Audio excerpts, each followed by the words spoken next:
देखो आज हम लोग बिजनेस स्टडी का चैप्टर नंबर 4 करेंगे, जिसका नाम क्या है, ऑर्गेनाइजिंग। आई गेस 4 नहीं 5 है ना। चैप्टर 5 नाम क्या है, ऑर्गेनाइजिंग। देखो सबसे पहले आते हैं ऑर्गेनाइजिंग का मीनिंग क्या होता है।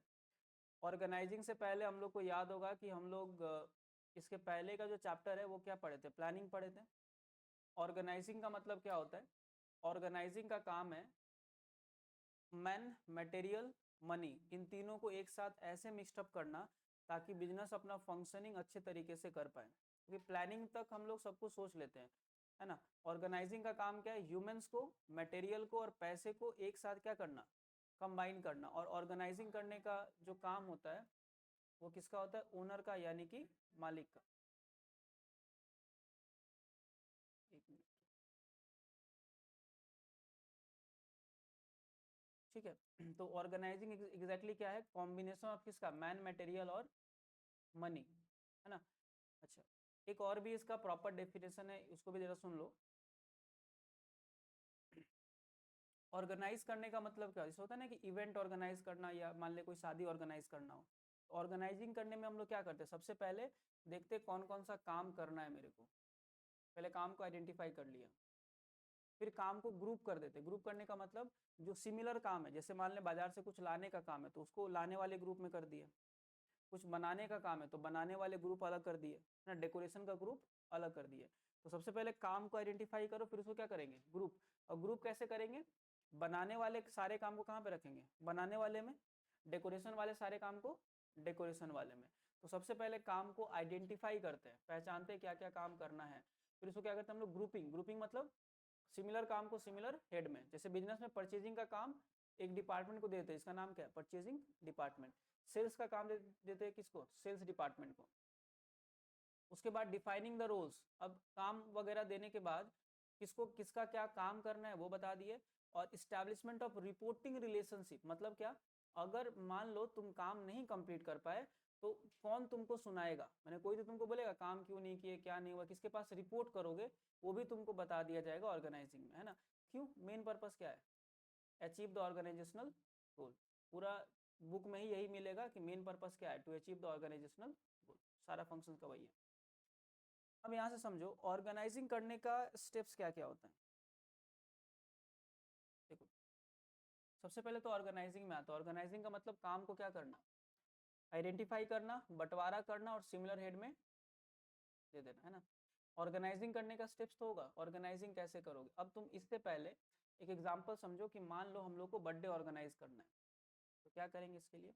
सबसे पहला स्टेप क्या होगा, identification and division of work. देखो लिखा हुआ स्क्रीन में, पहला काम क्या है, काम को आइडेंटिफाई करो और क्या कर लो, डिवाइड कर लो। माने बर्थडे में क्या क्या काम होगा, मान ले केक लाना है, फिर क्या क्या क्या फुलझड़ी लाना है, सपोज करो खाने का सिंघाड़ा लाना है, सजाना है, सजाने के लिए 8-10 टाइप का आइटम लाना है ना, एंड ऑल बहुत कुछ हो गया।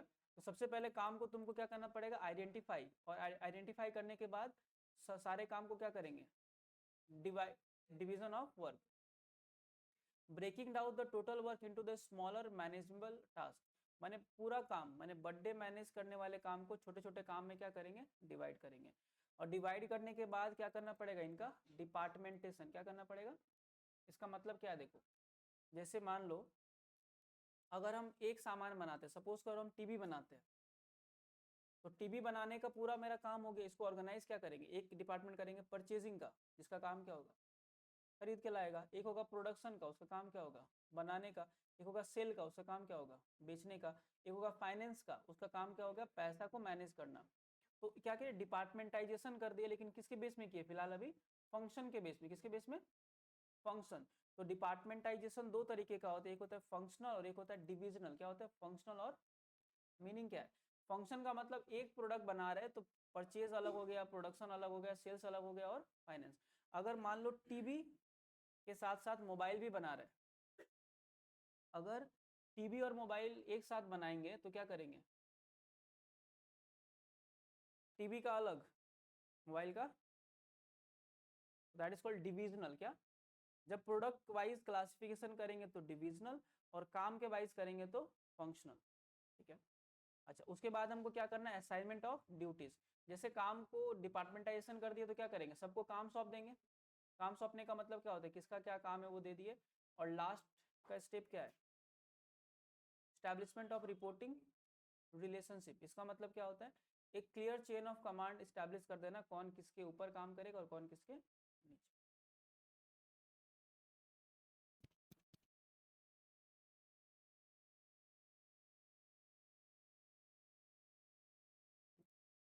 चलो इसके बाद हम लोग नेक्स्ट चले आते हैं। नेक्स्ट क्या है, इंपॉर्टेंस ऑफ ऑर्गेनाइजिंग। अगर काम को ऑर्गेनाइज कर दिया जाए तो इसका महत्व क्या होता है। इंपॉर्टेंस ऑफ ऑर्गेनाइजिंग, ऑर्गेनाइजिंग करने से क्या फायदा होता है। ऑर्गेनाइजिंग करने का मतलब पूरे काम को छोटे छोटे पार्ट्स में क्या करना, डिवाइड कर देना, ताकि उसको अच्छे से मैनेज किया जा सके। जैसे ऑर्गेनाइजिंग में, जैसे बर्थडे ऑर्गेनाइज करेंगे तो क्या किए, डेकोरेशन का काम किसी एक इंसान को दे दिए, बनाने का काम किसी और एक इंसान को दे दिए, एंड सो ऑन। तो इससे फायदा क्या मिलता है, देखो सबसे पहला फायदा क्या है, इससे स्पेशलाइजेशन आता है। क्या आता है, मीनिंग समझ रहे हो ना, क्योंकि एक इंसान एक ही काम बार बार करेगा तो ऑब्वियस सी बात है स्पेशलाइजेशन आएगा। इसमें क्लियरिटी बन जाता है वर्किंग रिलेशनशिप में, कौन किसके ऊपर काम करे और कौन किसके नीचे। अच्छा, ऑप्टिमम यूटिलाइजेशन ऑफ रिसोर्सेस, जो भी मटेरियल मेन मनी है ना, उसका बेस्ट यूटिलाइजेशन होगा अगर हम लोग काम को क्या करते हैं, ऑर्गेनाइज करेंगे। ऑर्गेनाइज करने के बाद बिजनेस एडॉप्टेबल बन जाता है, कोई भी चेंजेस होगा ना बाहर तो खुद को क्या कर लेता है, उसके हिसाब से चेंज कर लेता है।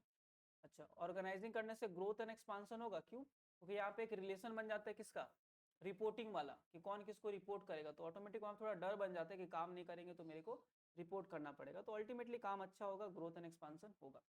अच्छा, ऑर्गेनाइजेशन में क्या क्या स्ट्रक्चर होता है बिजनेस में ना, बिजनेस ऑर्गेनाइजेशन में दो टाइप का स्ट्रक्चर होता है, एक का नाम है फंक्शनल और एक का नाम क्या है, डिविजनल। अभी अभी हम लोग पढ़े, फंक्शनल का मतलब क्या होता है, जब किसी भी काम को फंक्शन के हिसाब से बांट दे, जैसे कि purchasing department, sales department, finance department and production department. Divisional कब होता है, जब प्रोडक्ट के बेस में, किसके बेस में, तो क्या कहेंगे डिविजनल, या तो प्रोडक्ट हो गया या फिर एरिया के बेस में भी होता है।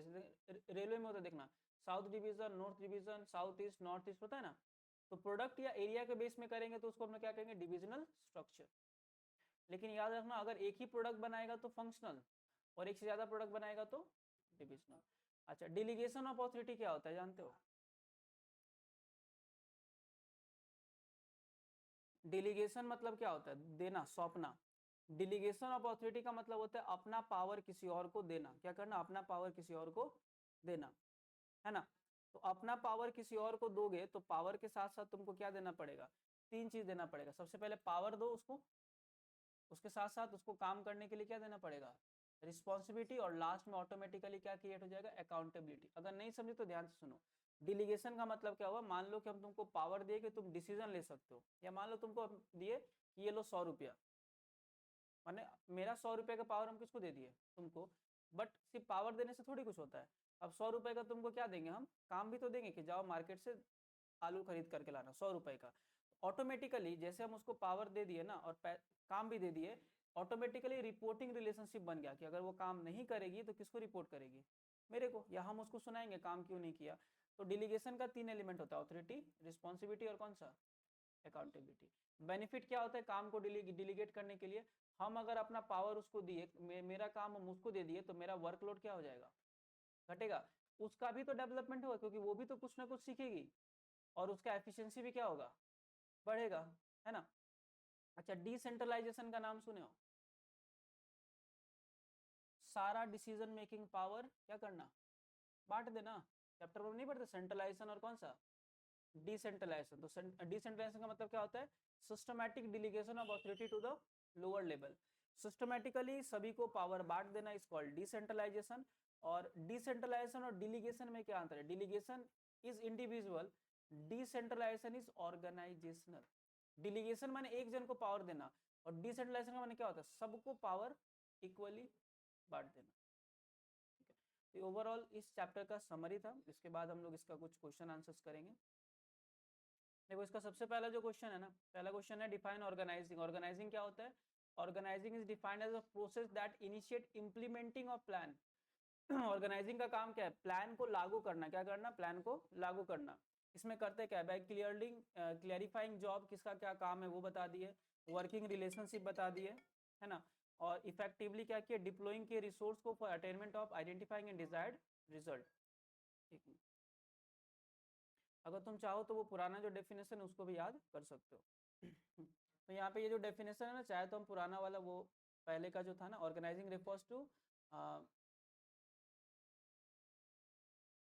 Organising refers to the process which, जिसका काम क्या है ना ultimately establish the structure relationship in an organization, ये भी लिख सकते हो। या मेन काम क्या है, बिजनेस में स्ट्रक्चरल रिलेशनशिप को इस्टेब्लिश करना, या इसका काम है bringing together physical, financial and human resource, तीन रिसोर्स को एक साथ क्या करना, कंबाइन करना for effectively attaining the organizational. हाँ हाँ लिखने वाला है, ये करने से थ्योरीज भी हो जाएगा।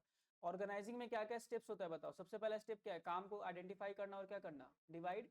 डिपार्टमेंटेशन करना का मतलब क्या होता है, सिमिलर जॉब को अलग अलग डिपार्टमेंट में लिखना। डिपार्टमेंटेशन दो टाइप का होता है, फंक्शनल और कौन सा, डिविजनल। फंक्शनल का मतलब क्या होता है, फंक्शन के बेस में, और डिविजनल का मतलब क्या होता है, प्रोडक्ट के बेस में।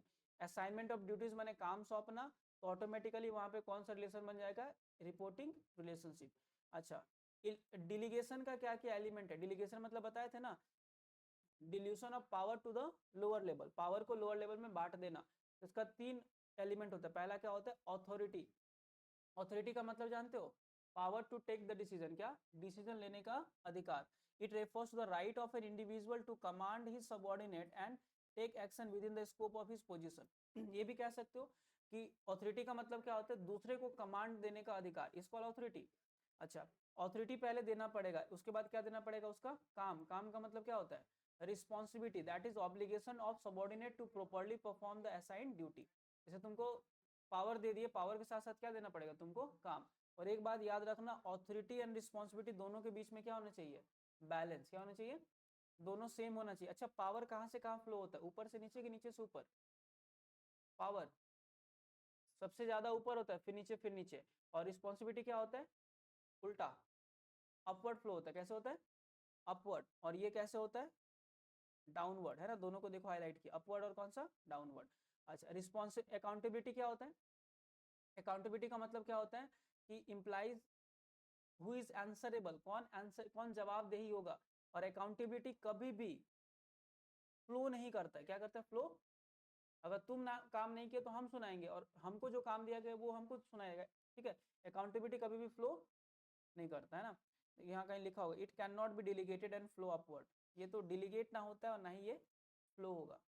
अच्छा, what does the team, the term span of management refers to. अच्छा, स्पैन ऑफ मैनेजमेंट के बारे में सुने हो, देखो सिंपली सुनो, एक मैनेजर जितने वर्कर को अच्छे तरीके से मैनेज कर सकता है, that is called span of management. समझ रहे हो ना, एक मैनेजर कितने वर्कर को एक साथ मैनेज कर सकता है, उसको हम लोग क्या कहते हैं, स्पैन ऑफ मैनेजमेंट। तो इसके बारे में तुमको लिखना है। अच्छा, ये बहुत सारी चीजों पे डिपेंड करेगा स्पैन ऑफ मैनेजमेंट। जैसे एक तो मैनेजर का क्वालिटी पे डिपेंड करता है, कितने जन को कंट्रोल कर पाएगा। दूसरा, सबऑर्डिनेट का क्वालिटी पे भी डिपेंड करता है। अगर वर्कर ट्रेंड है तो एक साथ ज्यादा वर्कर को मैनेज किया जा सकता है। बहुत सारा और भी एलिमेंट्स है, देखो पढ़ते हैं। If the number of subordinate under the superior, और we can say it means how many employees can be effectively managed by a superior. इसका कहने का मतलब कितना सारा एम्प्लॉय जो है ना एक सुपीरियर अच्छे से मैनेज कर सकता है। अच्छा देखो, तो स्पैन ऑफ मैनेजमेंट क्या कहता है कि एक साथ कितने सारे सबऑर्डिनेट को अच्छे से मैनेज किया जा सकता है। अब यहाँ पे देखो तीन लेबल बना करके भी दिया हुआ है, नहीं बनाओ एग्जाम में कोई इशू नहीं है। The span of management is to a large extent gives shape to the organizational structure, ठीक है। Example, if the number of subordinate under superior keeps increasing, we move downward, then the shape of organizational structure will be as follow। चलो इधर next देखो, under what circumstances would functional structure prove to appropriate choice. अच्छा, दो तरीके का organisation का structure था, याद, एक था डिविजनल और एक का नाम क्या था, फंक्शनल। तो फंक्शनल कब बेटर होता है ये बताओ, जब बिजनेस एक प्रोडक्ट बनाएगा या एक से ज्यादा बनाएगा, functional. Functional, purchasing, sales, production, finance. एक से ज्यादा बनाते तो डिविजनल को फॉलो करता है, टीवी का डिवीजन अलग, फोन का अलग। फंक्शनल तब सुटेबल होता है जब एक प्रोडक्ट बनाता है और साइज ऑफ बिजनेस क्या होता है, लार्ज। देखो, Functional structure would prove to be most suitable when the size of the organization is large, has diversified activities and operations, requires a high degree of specialization. जैसे देखो छोटा मोटा दुकान में देखो क्या कभी भी परचेज अलग है, फाइनेंस अलग है, प्रोडक्शन अलग है, देखो सिंघाड़ा का दुकान में सब एक साथ है। मैंने फंक्शनल कहाँ पे फॉलो करते हैं, जब बिजनेस का साइज क्या होता है बहुत बड़ा होगा और एक एक काम को बहुत अच्छे तरीके से करना हो, तब वहां पे हम लोग कौन सा फॉलो करते हैं, फंक्शनल। ठीक है, draw diagram depicting the divisional structure. देखो डिविजनल स्ट्रक्चर को शो करते हुए एक डायग्राम बता दो। तो देखो यहाँ दिख रहा है डिविजनल बनाया कैसे, एक तो कॉस्मेटिक का, माने एक ही बिजनेस है, कॉस्मेटिक का अलग है, गारमेंट्स का अलग है, स्किन केयर का अलग है और फुटवेयर का इस होता है। सैमसंग 4 तरीके का बनाना है, टीवी का अलग, फोन का अलग और तुम्हारा लैपटॉप का अलग हो गया, फ्रिज का अलग, एसी का अलग, कूलर का, सब कुछ अलग है। तो दैट इज कॉल्ड डिविजनल। और कॉस्मेटिक के अंदर में दिख रहा है 4, प्रोडक्शन, परचेज, फाइनेंस और कौन सा, मार्केटिंग। गारमेंट में भी सेम, प्रोडक्शन, परचेज, फाइनेंस और कौन सा, सब में सेम है। देखो PPFM, PPFM समझ रहे हो ना, सबसे बस बनाना था। Can a large sized organization भी टोटली सेंट्रलाइज और डिसेंट्रलाइज? क्या बड़े बिजनेस को पूरा का पूरा सेंट्रलाइज और पूरा का पूरा डिसेंट्रलाइज किया जा सकता है? मीनिंग क्या है, एक बहुत बड़ा बिजनेस है, अब तुम सोचो क्या सारा पावर एक जन के पास रख सकते हो? क्या सारा पावर सब में बांट सकते हो? ना तो सारा पावर एक जन के पास रख सकते हो, ना ही सारा पावर सबको बांट सकते हो। दोनों के बैलेंस रखना पड़ेगा। माने हम वो छोटा मोटा पावर सबको दे दिए और मेन पावर अपने पास रख लेंगे। तो आंसर देखो, क्या एक ऑर्गेनाइजेशन को पूरा का पूरा सेंट्रलाइज या डिसेंट्रलाइज किया जा सकता है? आंसर क्या कहता है, no, a large organization can not be totally centralize और decentralized. Control centralization would imply concentration of all the decision making function at apex of the management hierarchy. अगर पूरा का पूरा सेंट्रलाइज कर दे तो एक ही जन के पास पूरा पावर चला गया, तब भी तो अच्छा नहीं होगा। Such a scenario would obviate the need for a management hierarchy. On the other hand, complete decentralization would imply delegation of all the decision making function to the lower level of hierarchy, and this would finish off the need of the higher manager position. Both the situation are unrealistic. समझो, अगर सारा power अपने पास रख लिए तो काम ही नहीं होगा, और सारा पावर सबको दे दिए तो मेरा इंपॉर्टेंस ही नहीं रहा। तो both are not good for a large organization. बड़े ऑर्गेनाइजेशन के दोनों में से कोई सही नहीं है। As an organization grow in size and complexity, there is a tendency to move toward decentralization decision making. अगर बिजनेस का साइज बढ़े तो डिसेंट्रलाइजेशन करना क्या होता है, जरूरी होता है। बट ना तो पूरा कंप्लीट सेंट्रलाइजेशन और ना ही पूरा कंप्लीट डिसेंट्रलाइजेशन। ऐसे बना करके थोड़ा बहुत लिखते हैं। चलो, decentralisation is extending delegation of lower level. अच्छा, डिसेंट्रलाइजेशन का मतलब होता है अपने पावर को लोअर लेवल पे डिलीगेट करना, क्या करना, बांटना। क्या ये सही है? Decentralization is extending delegation to the lower level. Decentralization explain the manner in which decision making responsibility are divided among the hierarchy level. Decentralization refers to delegation of authority through all the levels of organization. देखो decentralisation का मतलब होता है सारे power को, सारा नहीं कहेंगे, कुछ पावर को सारे लेवल में बांटना। किसको? सब में बांटना। Decision making authority is shared with lower level and consequently placed nearest the point of action. In other words, decision making authority is pushed down to the chain of command. Decentralization में करते क्या है, मेरे पास जो decision लेने का अधिकार है वो हम किसको दे दिए, तुमको। बट डिलीगेशन में क्या होता है, delegation is a process and decentralisation is end result. थोड़ा ध्यान से देखना, यहाँ बहुत बार आता है कंफ्यूजन। डिसेंट्रलाइजेशन क्या होता है, डिलीगेशन क्या होता है? अगर हम अपना पावर तुमको दे रहे हैं तो दैट इज कॉल्ड डिसेंट्रलाइजेशन, और जब तुमको पावर मिल गया end result, that is called delegation. Process को कहते हैं डिसेंट्रलाइजेशन और उसके एंड रिजल्ट को क्या कहते हैं, डिलीगेशन। जैसे for example, if the director gives the responsibility to produce to production head to complete the target of 20 units and authority him to hire the worker. ठीक है, अब देखो डायरेक्टर क्या किया, बोला तुमको 20,000 टीवी बनाना है, और बोला तुमको पावर दे रहे, तुम क्या करो, वर्कर को हायर कर दो, क्या करो, भाड़े पे वर्कर को लाओ, ठीक है तुम्हारा। Production head further shares responsibility with manager to select the worker. अब क्या किया, ये खुद काम किसको दे दिया, तुम काम मेरे को दिया, हम काम इसको दे दिए। Share manager share his responsibility with supervisor who is dealing with worker authority him to select the worker. Here the responsibility distributed at every level. कहाँ गया, एक minute. Manager share his responsibility with supervisor who is dealing with worker authority him to select the worker. Here the responsibility is distributed at every level.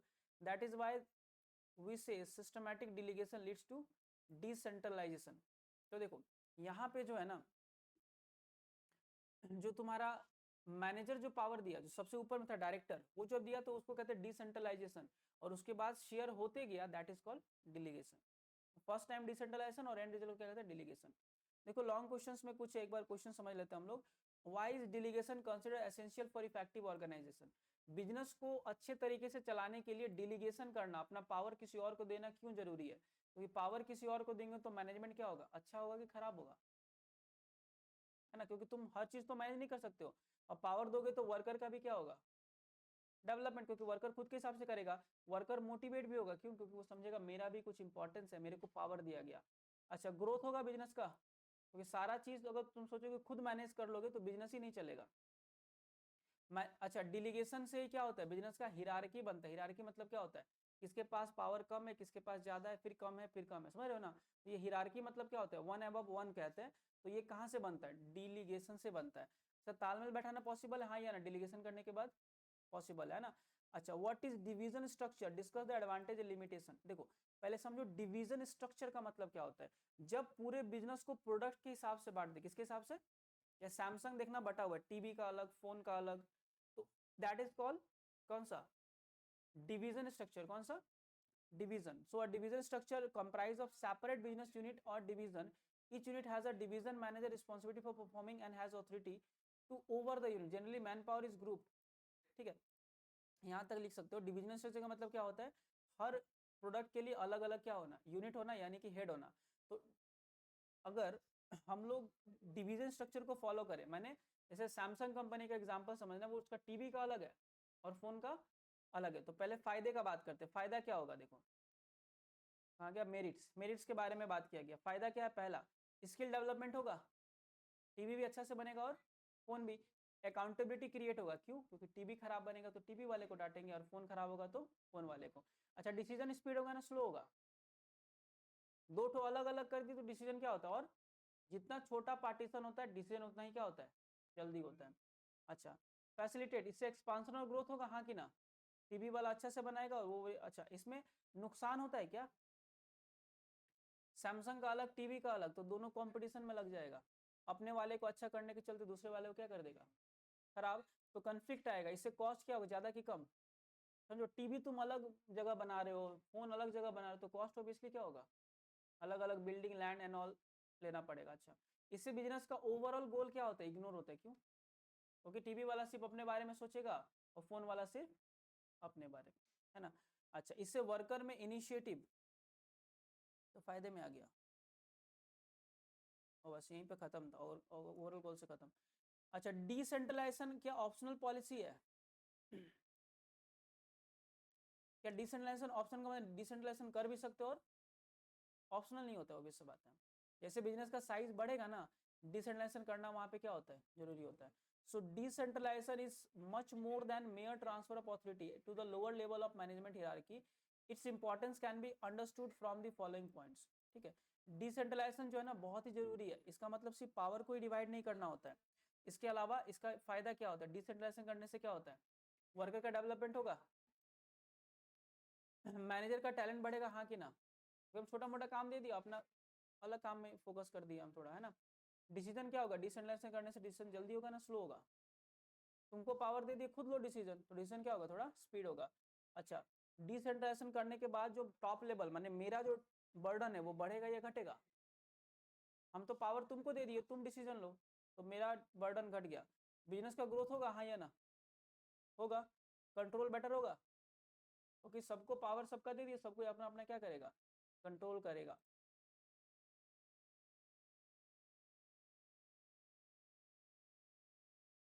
तो इसके बाद next question में हम लोग चले आते हैं. How does informal organization support the formal organization? पहले इसका मीनिंग जान लो कि फॉर्मल ऑर्गेनाइजेशन और इनफॉर्मल ऑर्गेनाइजेशन क्या होता है. जैसे तुम लोग अगर क्लास में पढ़ते हो तो क्लास का जो रिलेशन होता है ना, वो फॉर्मल का होता है कि इनफॉर्मल का होता है? वाइल टीचिंग फॉर्मल होता है. उसके बाद जब टिफिन वगैरह करते हो तो वो क्या होता है, हाँ. तो समझ गया ना कि फॉर्मल का मतलब क्या होता है, जो बिजनेस जो बनाया जाता है, जैसे तुम लोग का क्लास 5, 6, 7, 8, 9, 10 वो फॉर्मल है, लेकिन उसके बाद जब टिफिन करने बैठते हो तो वो क्या होता है, इनफॉर्मल होता है। फॉर्मल में कोई भी बातचीत होता है ना तो रिटर्न में होता है, जैसे क्लास में नोटिस आता है रिटर्न में आता है, बट इनफॉर्मल में क्या होता है, जो जहाँ बैठा है वहीं पे बातचीत शुरू है ना। तो देखो क्या बोला गया है कि बिजनेस में, हर बिजनेस में ये दोनों स्ट्रक्चर मिलता है, कौन सा, फॉर्मल भी मिलता है और इनफॉर्मल, क्योंकि फॉर्मल से ही कौन सा बनता है, इनफॉर्मल बनता है ना। तो the informal organization refers to, अच्छा इनफॉर्मल का बहुत बेनिफिट है, क्या क्या है पता है, जो करेक्ट या क्विक फीडबैक मिलता है ना, रिस्पॉन्स किसी के बारे में, वो कहाँ पे मिलता है, फॉर्मल में कि इनफॉर्मल में। जैसे कोई मान ले तुमको बोलेगा रिटर्न में दो, वो टीचर कैसे पढ़ाता है तो कुछ नहीं बोलेगा, लेकिन वही फ्रेंड के साथ बैठेगा तो पूरा बता देगा कि क्या मैटर है या नॉल जो भी है। तो फॉर इनफॉर्मल में जो डिसीजन है, इनफॉर्मल का डिसीजन क्या होता है, क्विक होता है, क्या होता है, क्विक। तो देखो इनफॉर्मल में डिसीजन क्या होता है, क्विक होगा। सोशल नीड्स, जो इंसान का सोशल नीड होता है ना, याद रखना फॉर्मल में वो कभी पूरा नहीं होता है। फॉर्मल में तुम रिटर्न के अलावा बातचीत ही नहीं कर सकते हो, बट इनफॉर्मल में क्या होता है, रिटर्न वर्बल सब बात कर सकते हो। तो जो सोशल, जो मेंटल को सेटिस्फेक्शन मिलता है वो कहाँ पे मिलता है, फॉर्मल में या इनफॉर्मल में, इनफॉर्मल में। Organizational objective, it contributes toward the fulfilment of organizational objective by compensating the inequality inadequacy in the formal organization. Example, feedback is on new policies etc can be tested through the informal network. जैसे मान ले business कोई policy implement किया तो उसका feedback तुमको कहाँ से मिलेगा बताओ, फॉर्मल से कि इनफॉर्मल से। फॉर्मल से कभी करेक्ट फीडबैक मिलेगा ही नहीं, कहाँ से मिलेगा, इनफॉर्मल से। वहीं पे र्यूमर्स जो फैलने का बात होता है ना, बहुत बार क्वेश्चन आता है कि र्यूमर्स जो फैलता है, अफवाह, वो फॉर्मल में फैलता है कि इनफॉर्मल में, इनफॉर्मल, क्योंकि फॉर्मल में पता है ना लिख करके देना होता है, कौन लिखा है पकड़ा जाएगा, समझ रहे हो ना। अच्छा डिफरेंस क्या होता है सेंट्रलाइजेशन में और किसके बीच में, डिसेंट्रलाइजेशन में। देखो क्या डिफरेंस होता है, देखो मेनली हम लोग को पता है सेंट्रलाइजेशन का मैंने सारा पावर एक जन के पास रखना, और डिसेंट्रलाइजेशन का मतलब क्या होता है, पावर को डिवाइड करना। पहला डिफरेंस क्या बोला, meaning, concentration of power at the higher level, और डिसेंट्रलाइजेशन में क्या, distribution of power at every level of management. Authority में क्या होता है, सेंट्रलाइजेशन में सारा पावर टॉप के पास, डिसेंट्रलाइजेशन में क्या होता है, काम पूरा पावर डिवाइड हो जाएगा। अच्छा सेंट्रलाइजेशन किसके लिए अच्छा होता है, छोटा बिजनेस, और डिसेंट्रलाइजेशन किसके लिए, बड़ा बिजनेस। फ्रीडम, फ्रीडम किसमें ज्यादा होता है, सेंट्रलाइजेशन में या डिसेंट्रलाइजेशन में, डिसेंट्रलाइजेशन में फ्रीडम ज्यादा होता है, सेंट्रलाइजेशन में कम। अच्छा फंक्शनल स्ट्रक्चर और डिविजनल स्ट्रक्चर में क्या अंतर होता है, ये बहुत बार एग्जाम में आता है। देखो फंक्शनल स्ट्रक्चर का मतलब क्या होता है, जब काम को फंक्शन के हिसाब से बांटे, किसके हिसाब से, तो फंक्शनल, और प्रोडक्ट के हिसाब से बांटे तो डिविजनल। क्या होता है देखो, फंक्शनल में क्या होता है, it is based on the function performed, हाँ या ना, और डिविजनल क्या होता है, it is based on the product line, किसके बेस में होता है, फंक्शनल के बेस में रिस्पॉन्सिबिलिटी को फिक्स करना बहुत ही क्रिटिकल काम है, लेकिन डिविजनल में टीवी खराब होगा तो टीवी वाले को बोलेंगे, फोन खराब होगा तो फोन वाले को बोलेंगे। क्योंकि फंक्शनल में क्या होता है, जैसे मान ले अगर फोन खराब बना, फंक्शनल का बात करते हैं, फोन खराब बना तो तुम किसको बोलेगा, परचेजिंग वाले को ना प्रोडक्शन वाले को, किसको बोलेगा, अब प्रोडक्शन वाला बोलेगा मटेरियल खराब था, और परचेज वाला बोलेगा मटेरियल सही था, वो बनाया नहीं सही से, है ना। डेवलपमेंट, अच्छा मैनेजमेंट का डेवलपमेंट किसमें ज्यादा होता है, फंक्शनल में कि डिविजनल में, फंक्शनल में कम होगा, डिविजनल में थोड़ा, क्योंकि फंक्शनल में बहुत सारा काम होता है, डिविजनल में थोड़ा कम काम होता है। कॉस्ट, किसमें कॉस्ट कम पड़ता है, फंक्शनल में कि डिविजनल में, फंक्शनल में कम होता है, डिविजनल में दो दो डिपार्टमेंट बनाना पड़ेगा। कोऑर्डिनेशन, तालमेल, अगर तुम दो प्रोडक्ट बना रहे हो और फंक्शनल को ही फॉलो करते हो तो तालमेल बैठा पाओगे, डिविजनल में पॉसिबल है। चलो एप्लीकेशन बेस्ड क्वेश्चन में आते हैं। Neha runs a factory where in she manufacture shoes, Neha का एक फैक्ट्री है, क्या बनाती है, जूता। The business has been doing well and intended to expand there diversifying into leather bags as well as western formal wear. माने अब ये लोग सोच रहे हैं क्या बनाए, लेदर का बैग बनाए और वेस्टर्न फॉर्मल वियर, वेस्टर्न में वही अंग्रेज वाला जो भी है, there by making her company a complete provider of corporate wear. This will enable her to make her business unit as the one stop for working women. अच्छा which type of organization structure you recommend for expand organization and why? अब देखो ये पहले क्या बना रही थी, जूता, अब क्या बनाएगी, लेदर का बैग और वेस्टर्न का कपड़ा, मैंने वेस्टर्न कपड़ा नहीं, वेस्टर्न कपड़ा जो कहते हैं ना। अच्छा तो तुम कौन से स्ट्रक्चर को सजेस्ट करोगे, फंक्शनल को कि डिविजनल को, ऑब्वियस सा बात है डिविजनल। अच्छा तो पहला आंसर क्या हो गया, Neha should decide for divisional structure because, क्यों डिविजनल, क्यों, क्योंकि इससे क्या होगा, फायदा क्या होगा, अपना यूनिट को डाइवर्सिफाई कर सकती है प्रोडक्ट लाइन के हिसाब से, इसमें इसका एफिशिएंसी या जो कोऑर्डिनेशन का काम होगा वो क्या होगा, थोड़ा बेटर होगा, और बिजनेस को वो चाहे तो फर्दर क्या कर सकती है, एक्सपांड कर सकती है। अच्छा, अगला क्वेश्चन है, the production manager asked the foreman to achieve the target of कितने का, 200 यूनिट पर डे। अब प्रोडक्शन वाला मैनेजर इसको कहता है कि तुमको हर दिन कितना बनाना है, 200, but she does not give him the authority to requisite tools and material from store department. समझो, तुमको काम तो दे दिए बट तुमको power. Can the production manager blame the foreman if he is not able to achieve the desired target. अब हम तुमको काम दे दिए लेकिन पैसा नहीं दिए, अगर तुम काम नहीं किए तो क्या तुम पे ब्लेम कर सकते हैं? आंसर सिंपल से बात है, नो। तो काम के साथ साथ तुमको तो पैसा देना क्या है, कम, तो आंसर हो जाएगा नो। क्यों, रीजन क्या है, because without authority this work can not be completed. Only delegation of responsibility doesn't lead to competition of task. सिर्फ अगर काम दे देंगे तो काम थोड़ी कंप्लीट होगा, उसके साथ क्या देना पड़ेगा तुमको, पावर देना पड़ेगा। क्या देना पड़ेगा, पावर। अगला question, a manager enhances the production target from 500 to 700 units per month, but the authority to draw the raw material has not been given by him. हम टारगेट बढ़ा दिए कि 500 पीस से कितना बनाना है अभी, बट तुमको पावर ही नहीं दिए। The production manager could not achieve the revise production target. अब ये टारगेट ही नहीं पूरा कर पाया, पावर देंगे तब ना करोगे। Who is responsible and which principle was violated.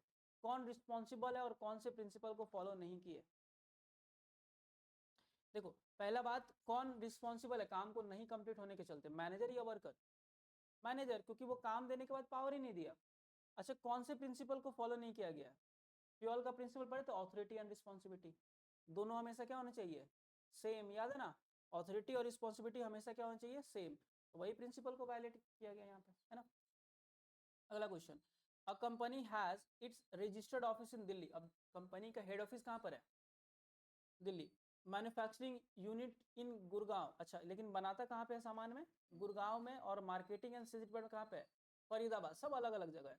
The company manufactures the consumer product. क्या बनाता है, कंज्यूमर प्रोडक्ट, माने क्या होता है, मिल्क, ब्रेड, बटर, ये सब कुछ है ना, daily usable. Which type of organisation structure should adopt to achieve the target. अब कौन से स्ट्रक्चर को इसको बताओगे।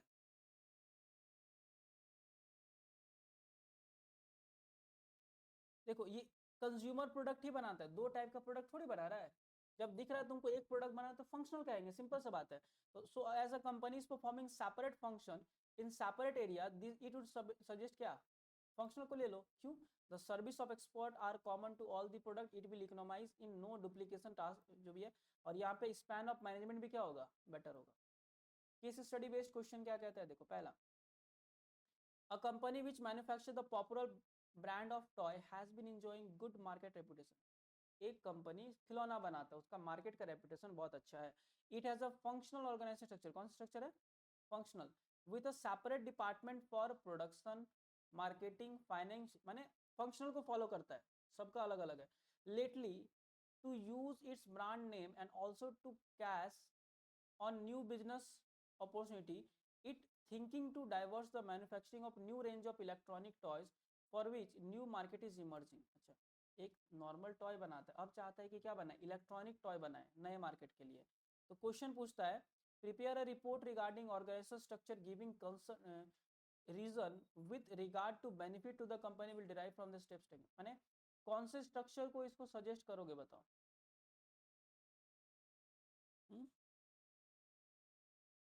अच्छा, पहले बोला गया कि कौन से स्ट्रक्चर को ये फॉलो करता है, पहले ये बताओ। तो इन द गिवन सिचुएशन किसको फॉलो करता है, organisational should shift from functional structure to कहाँ पे, पहले कर रहा था फंक्शनल, लेकिन जैसे उसका नॉर्मल टॉय और इलेक्ट्रॉनिक पे चला गया तो दो प्रोडक्ट हो गया, तो किसको फॉलो करेगा अब, डिविजनल, क्योंकि दोनों अलग, नॉर्मल टॉयज अलग हो गया और वो वाला टॉयज अलग हो गया। हाँ हाँ, तो रीजन क्या है, इसको हम लोग क्यों कहेंगे कि तुम डिविजनल को फॉलो करो, क्या रीजन, क्योंकि मल्टीपल प्रोडक्ट है, समझ रहे हो ना। तो each performance, the performance of each unit can be separately accessed. जान सकेंगे कि इलेक्ट्रॉनिक टॉय से कितने का फायदा और नॉर्मल से कितने का फायदा।